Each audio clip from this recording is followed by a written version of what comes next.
Imagine this for a second. Someone just vanishes without a trace. You find their kayak overturned, floating on a lake. A huge search gets launched. Everyone's frantic. The whole community is gripped, thinking, they're looking for a victim. But what if that person wasn't a victim at all? What if they actually planned the whole thing meticulously, their own disappearance? Today, we are doing a deep dive into, well, a truly wild case pulled right from our sources. It's the incredible story of Ryan Borgwardt. He was a husband and father from Wisconsin who, for reasons we're definitely going to get into, decided to fake his own death, just vanish.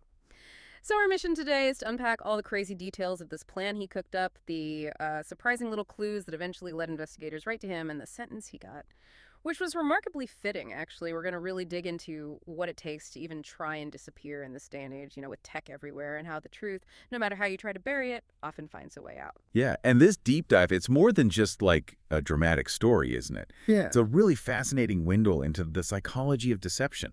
I mean, what pushes someone to do something that extreme? And just as important, it shows the persistence of justice, especially now in the digital age.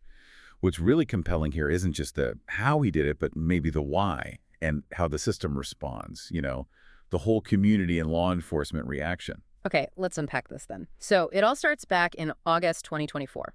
We're on Green Lake, Wisconsin. Beautiful place, famously deep lake. Ryan Borgwardt, he was 45 at the time, sends a text to his wife. Seems totally normal. Says he's turning his kayak around, heading back to shore. But he never comes home.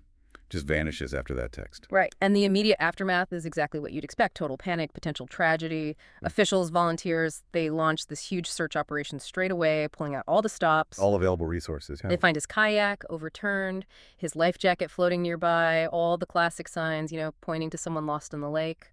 Looks like a terrible accident. Exactly. And for weeks, the whole community is just rallied, worried, sick, grieving, convinced they're searching for a lost man, a victim. It was all over local news. The emotional toll on his family, his friends, you can only imagine. It was immense by all accounts. And it's really crucial to stop and think about the sheer scale of that response. The resources, the emotional energy poured into a search like this. I mean, you've got the Coast Guard maybe, local police, dive teams, maybe dogs, hundreds of volunteers sometimes. Yeah, just a massive effort. They're using boats, sonar equipment, maybe even planes or drones. It's not just people power. It's a huge financial cost, too. We're talking potentially hundreds of thousands of dollars. Money diverted from other things. Exactly. All based on what turned out to be, well, a lie, a manufactured crisis. And then there's the human side, the trauma, sleepless nights, public pleas for help, the whole community hurting.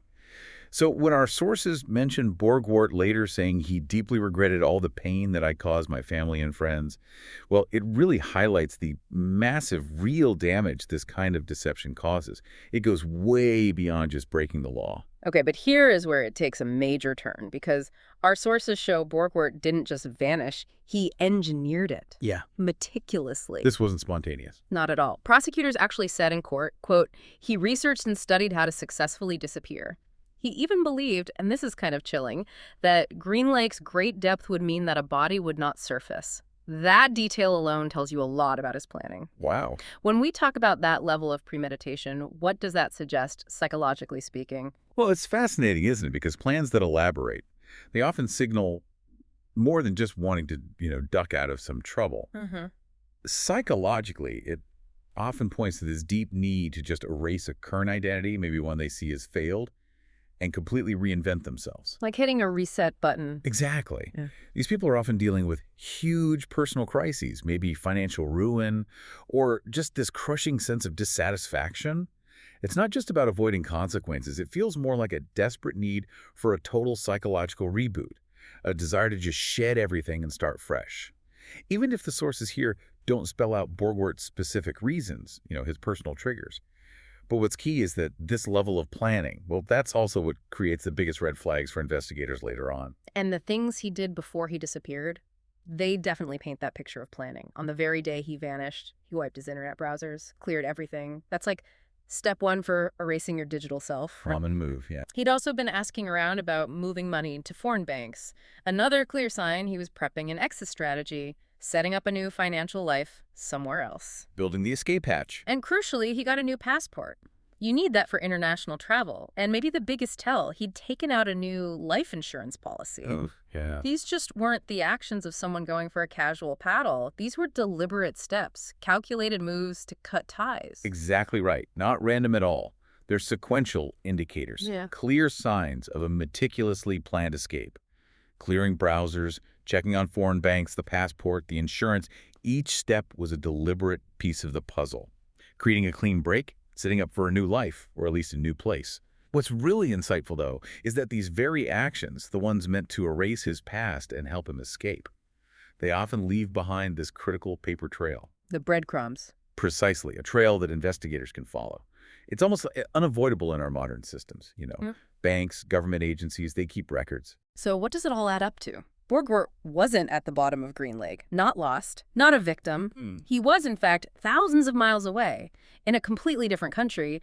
Our sources say he traveled to the country of Georgia and started a new life there, apparently with a woman he'd met online. Just a completely fresh start while everyone back home was mourning him. Incredible. But like you said, even these really elaborate plans, the ones built with so much calculation, they almost always leave some kind of trail. It seems inevitable. Something usually slips through. And the first clues that started to pick apart his story, they popped up just a couple of months after he disappeared. Investigators found something crucial. Borgwardt's name, while everyone thought he was missing, presumed dead in Wisconsin, had actually been flagged by law enforcement. In Canada, okay. Yeah, just 2 days after he vanished. Which is remarkably quick, right? A huge red flag waving almost immediately. 2 days. That's fast. It didn't necessarily mean he was in Canada, but it showed activity linked to him crossing a border, perhaps. Then, soon after that, authorities also learned he'd been talking to a woman from Uzbekistan. The online connection. Exactly. And that connection eventually led them to where he actually was, Georgia. That makes you wonder, in this super connected world we live in, how possible is it really to just disappear without leaving any trace? That quick flag in Canada seems almost instant. It really does make you wonder, doesn't it? The speed of that Canadian flag is, well, it's striking.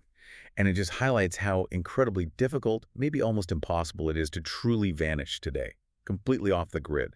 It's not just that investigators can track you, it's that the whole infrastructure of modern life, international banking rules, flight manifests, border controls, even your phone pinging off towers, it's all kind of designed to track identity and movement. Right, it's built in. Yeah. So any attempt to disappear using these systems, even carefully, it just creates more data points, more digital breadcrumbs, an administrative trail. So unless you have some kind of, deep spy training and resources most people just don't have, a truly untraceable escape is almost impossible. Borgwardt used digital communication, met someone online, traveled internationally. Those things helped him escape, sure, but they also created the exact trails that led investigators right to him. That digital footprint. It's powerful and, often inescapable, a huge tool for investigators. So inevitably, the net tightened around him. Police actually made contact with Borgwardt in November. That's just a few months after his August disappearance. Didn't take too long then, relatively speaking. He then came back to the U.S. in December and was formally charged. Okay, so fast forward to the courtroom. Borgwardt shows up, pleads no contest to the misdemeanor charge. Yeah. Obstructing an officer, and for anyone listening, no contest basically means I'm not admitting I did it, but I'm not fighting the charge either. He accepted the punishment. Acknowledging the consequences of misleading everyone and wasting all those resources. Right. And here's the kicker. The sentence, it was really unique.